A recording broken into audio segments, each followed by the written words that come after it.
I'm Jess, and if you told me 11 years ago that my life would take such a wild turn, I'd have laughed it off. But here I am, stuck in a reality I never imagined. It all began innocently enough. I met Jack at a mutual friend's barbecue. He was charming, with a smile that could light up a room, and we hit it off right away. Fast forward through a whirlwind romance, and we were married, living what seemed like a dream. A year into our marriage, our son Max came into the world, making our little family feel complete. Life got real tough when Max started getting sick all the time. My job was on the line, but my boss, Mr. Harris, he was a lifesaver. Jess, you're a rock star at work, and we can't lose you. How about you work from home? Keep an eye on the little guy and keep the ball rolling here, he suggested. And just like that, my living room turned into my new office. Juggling work calls, Max's needs, and household chores became my new norm. But that's where the fairy tale ended and real life began. As I became the superwoman handling it all, something in Jack changed. The man who used to help around the house, who used to play with Max for hours, began to change. It was like he resented me for being at home, even though it was for our son. He'd walk in from work, not even a hello before he'd slump on the couch, eyes glued to his phone. Jack, could you help Max with his homework? I'd ask after a long day of balancing spreadsheets and laundry. I'm beat, Jess. You handle it. You're home all day, aren't you? He'd reply, not even looking up. His words stung, but I bit my tongue. I didn't want to fight in front of Max, who was becoming more perceptive each day. But it wasn't just me. His attitude towards Max shifted too. Gone were the days of patient father-son chats. Now, it was all short, snappy comments. Max, quit being a baby. Man up. Jack would snap when Max struggled with something. I tried to talk to Jack about it, to understand what was eating at him. But every attempt just bounced off him like he was made of stone. Jack, we need to talk. This isn't working, I said one evening when Max was at a sleepover. Here we go again. Nag, nag, nag. You know, maybe if you weren't so busy playing the perfect housewife, you'd see I'm dealing with real stress at work, he retorted, his words laced with a bitterness that took me aback. But we're supposed to be a team, Jack. It's us against the problem, not us against each other, I shot back, my patience wearing thin. Save it, Jess. I've got enough on my plate without home becoming another battlefield, he said, dismissing the conversation with a wave of his hand before storming out. I stood there, in the silence of our living room, feeling more alone than ever. It was like living with a stranger, a man who wore the same face as my husband but carried none of his warmth, none of his love. The shift in Jack's behavior didn't just come out of the blue. It crept in slowly, like a shadow growing longer as the sun sets, until one day, the room was dark. About 3 years back, that's when the late nights started becoming more frequent. Each time Jack walked through the door past midnight, his excuses were as thin as paper. It was a Tuesday, I remember, because Max had just won his soccer game, and we were waiting to celebrate with Jack. But as usual, the chair at the head of the table remained empty. Max's eyes kept darting to the clock, then to the door, and finally, settling on me with a mix of disappointment and confusion. I plastered a smile on my face, trying to keep the mood light. Your dad's really swamped at work, honey.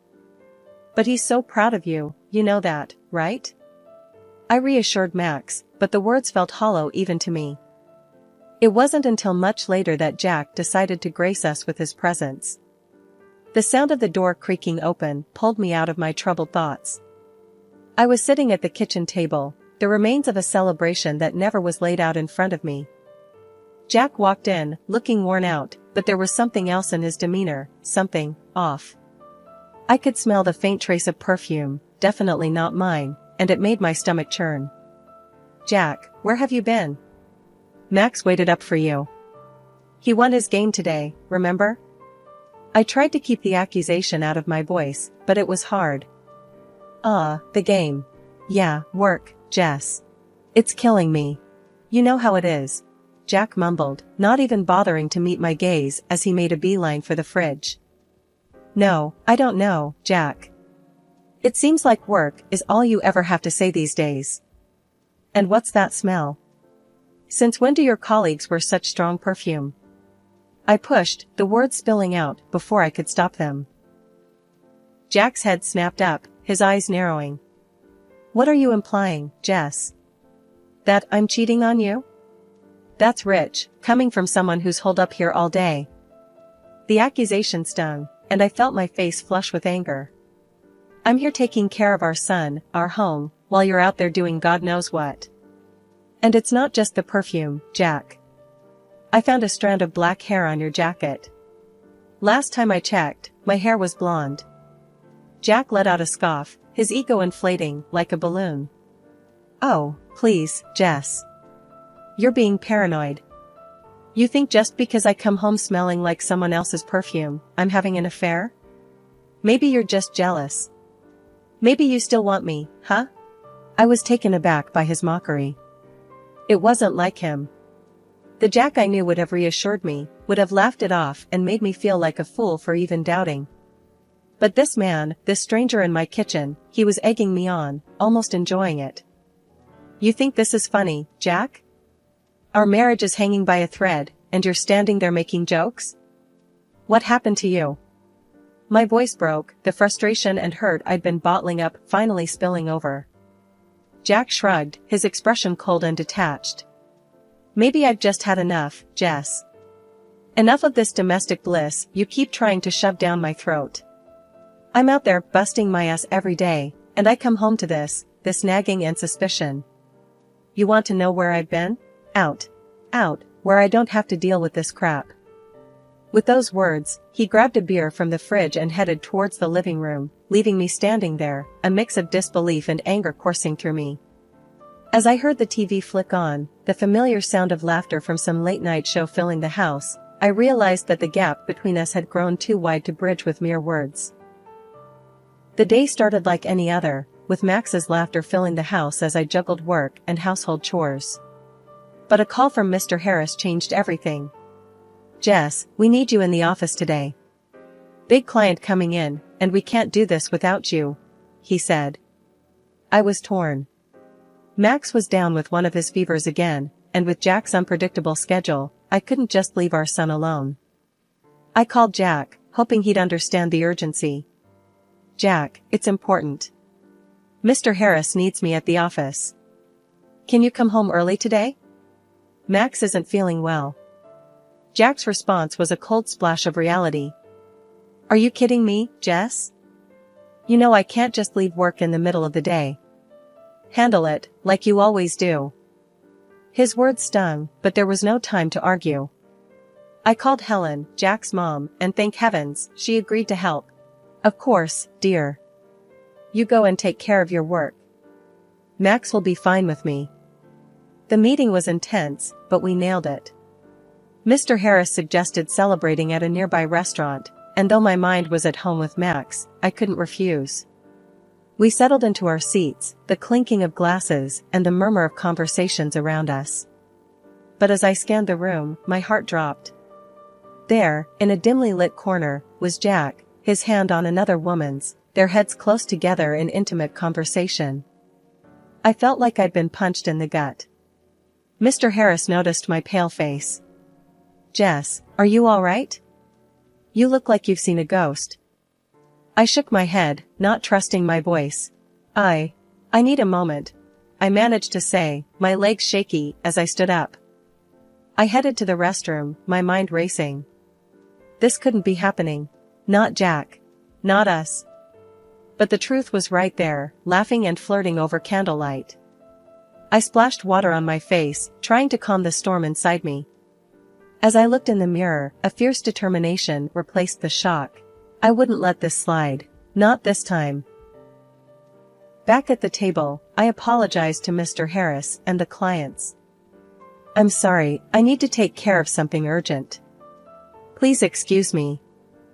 I left the restaurant, my mind a whirlwind of hurt and anger.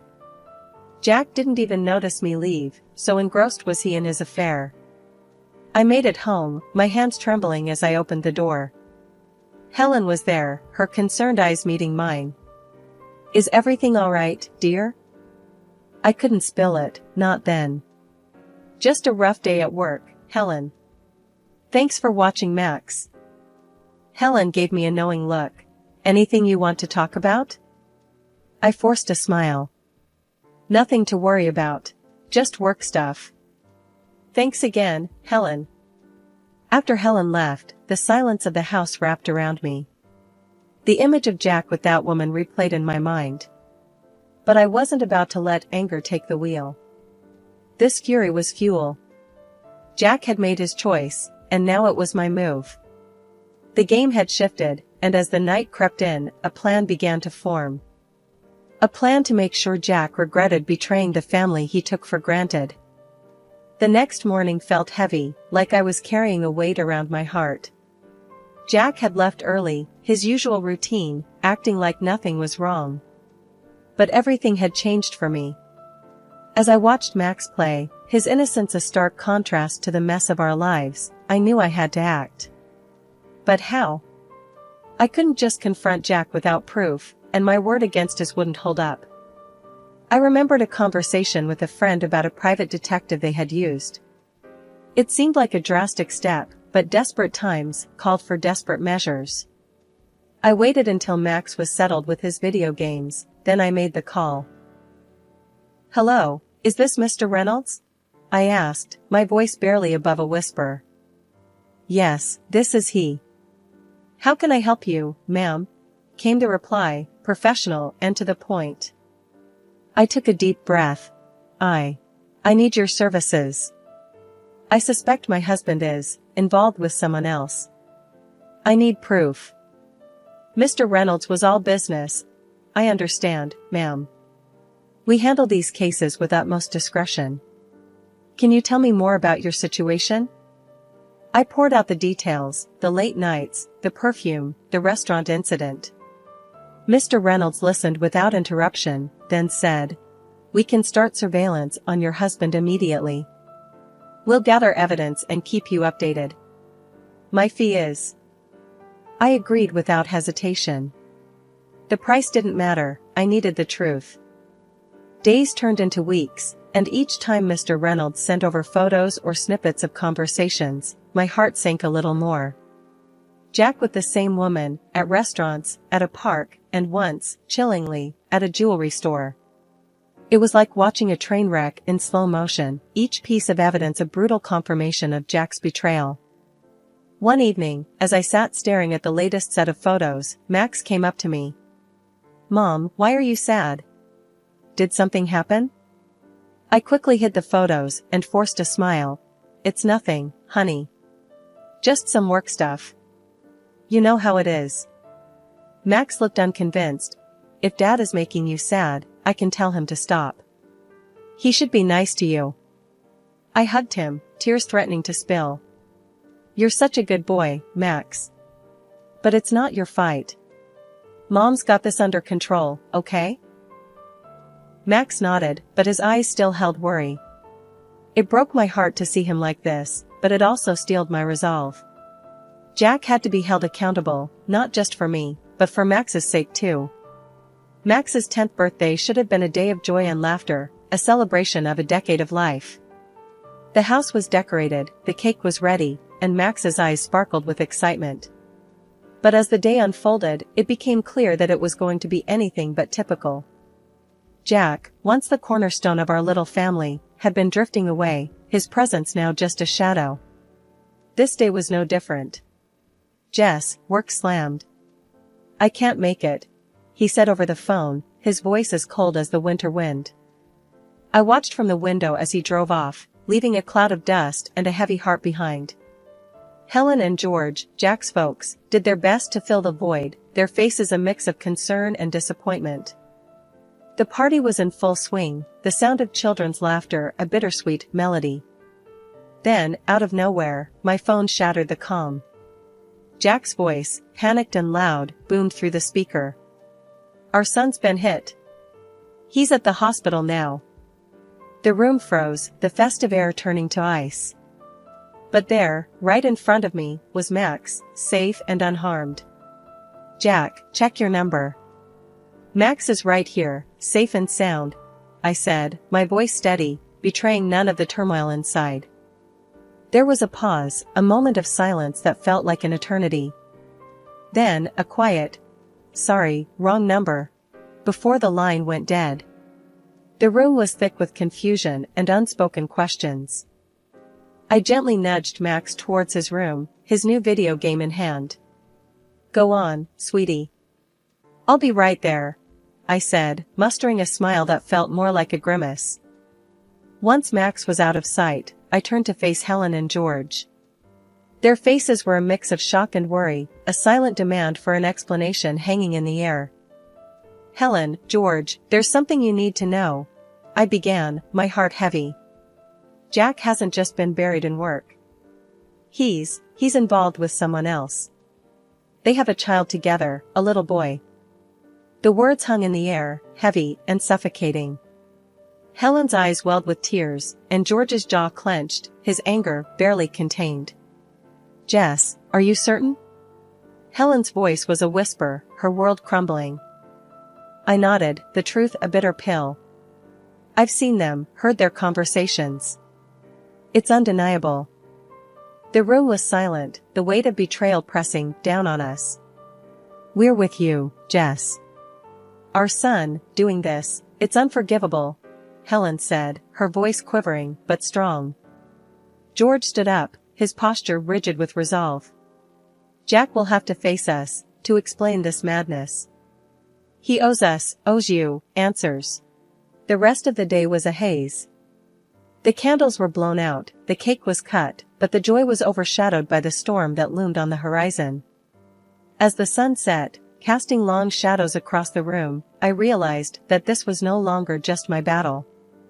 That evening, the house was quiet, too quiet. It was the calm before the storm. I sat in the living room, Helen and George by my side, the air heavy with anticipation. We were waiting for Jack, the man who had shattered our lives with his deceit. The door creaked open, and there he was, sneaking in like a thief, unaware of the confrontation that awaited him. He tiptoed towards the stairs, but before he could take another step, I flicked on the light. "Evening, Jack. How's your son? The one who got hit by a car?" I asked, my voice calm, but laced with a venom that made him freeze in his tracks. Helen and George sat there, silent sentinels, their eyes fixed on Jack, waiting for his response. Jack's face went pale, his facade crumbling. That was a bad joke, Jess. I didn't mean it." I couldn't help but let out a bitter laugh. "A joke? Is that what you call it?" Without another word, I threw the photos and documents on the table in front of him. Each picture, each piece of paper, a testament to his betrayal. "This is no joke, Jack. This is your other life, laid bare for all to see." Jack's eyes darted from the photos to his parents, the magnitude of his actions finally sinking in. I can explain," he stammered, but his words fell flat. "You're done talking, Jack. These pictures, these documents, they speak louder than any lie you could come up with," I said, my resolve steel. Helen let out a sob, her hands covering her face. George's expression was stone, his disappointment a tangible force in the room. "To think our son would stoop this low," he muttered. Jack turned to his parents, desperation in his eyes. "Mom, Dad, I..." But George cut him off, his voice firm and final. "You've made your bed, Jack. Now you lie in it. I'm cutting you off. Everything you would have gotten goes to Max." Jack looked at me, a last-ditch plea in his eyes. "Jess, please.